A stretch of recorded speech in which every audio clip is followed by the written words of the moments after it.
Hello, I'm Gary York, author of Corruption Behind Bars and Inside the Inner Circle. And tonight I would like to talk to you about part 2 of my series on prison staff having sexual relations with inmates.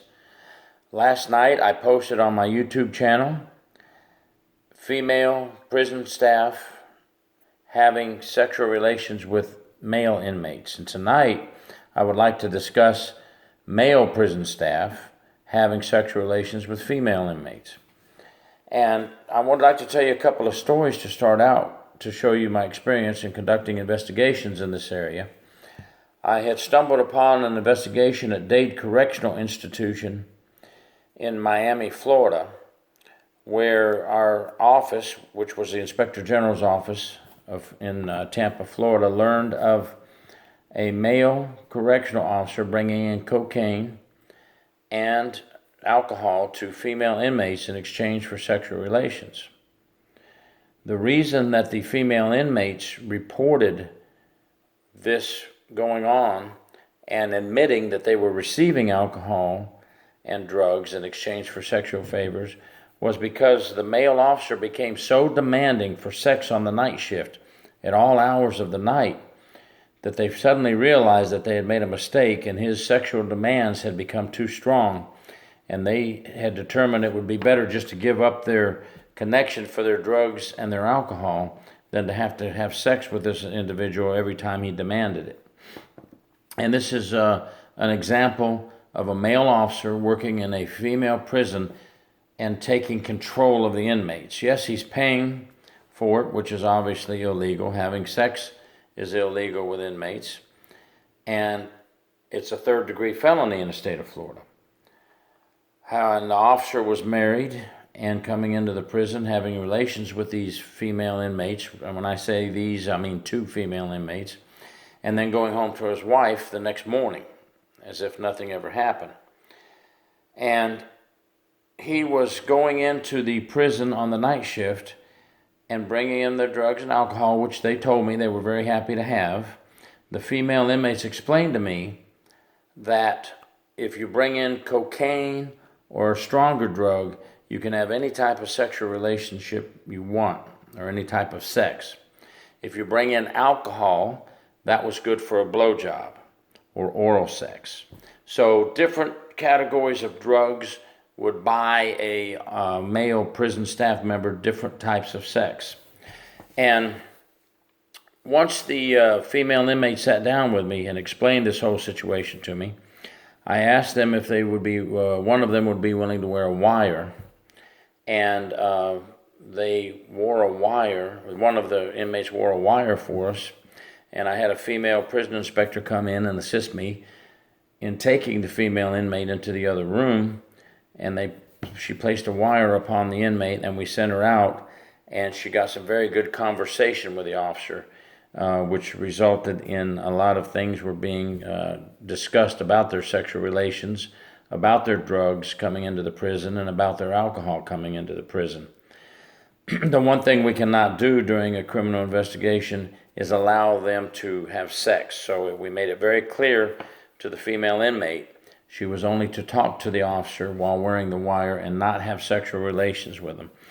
As prison investigators, we're not allowed for that to happen. We're not here to make pornography videos. We're here to find out what is going on and who is committing a crime and stop that crime. So that particular officer had come in at 2 in the morning into the room of the 2 female inmates, and he would have sex with one on the bottom bunk while the other laid on the top bunk and would be crying about the situation. And then later on, maybe 3 or 4 a.m., the officer would come back in the room and have sex with the other inmate. And he began to demand the sex as much as he wanted, any time he wanted, which wasn't quite the deal that the female inmates were looking for. So that is an example of your controlling type officer. Of course, he was investigated. We sent the paperwork to the state attorney in Miami. The officer was terminated from his employment and lost his certification for life, and criminal charges were placed on him in Miami-Dade, Florida. Another example is an officer that I dealt with at another prison in Central Florida who hated inmates. He always talked about how dirty inmates were. They were scumbags. I hate inmates.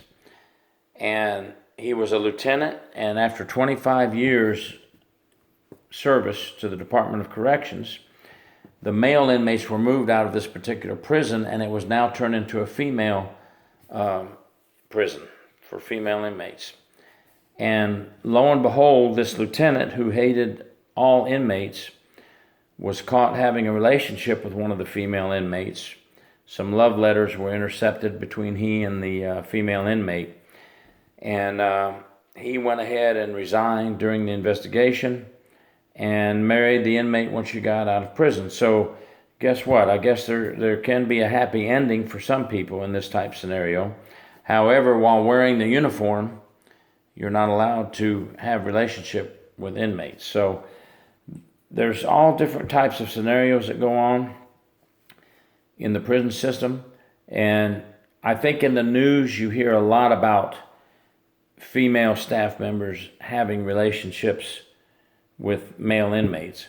But it's fair to say, after working investigations for many years in the prison system, that given the chance or given the opportunity, we have just as many male employees in the prison system taking advantage of the situation and having sex with female inmates. And I don't want to be quoted 100% correct, but studies vary. 47% of the people caught having sex with inmates in certain areas were females, and 43% have been males. So it's pretty equal if given the same opportunity. Of course, there are many more male institutions throughout our country than there are female prisons.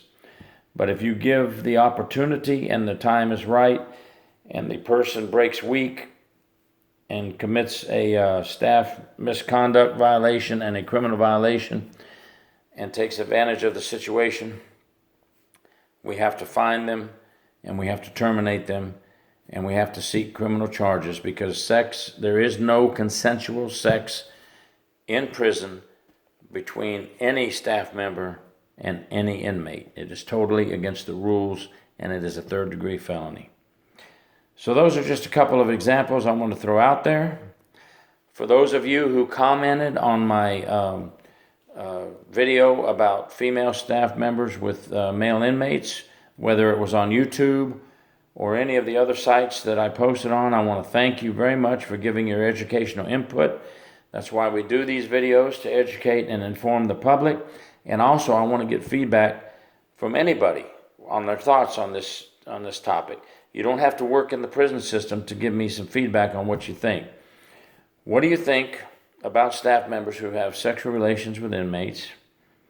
And what do you think we should do, or what can we do to better control the situation? If you have any ideas, put them out there. Thank you very much. From Central Florida, corruptionbehindbars.com. For my books, Inside the Inner Circle and Corruption Behind Bars. And it's also on Amazon Kindle. Thank you for your time, and I hope this sparks some interest in the minds of those who are maybe unaware of what goes on in the prison system. Thank you.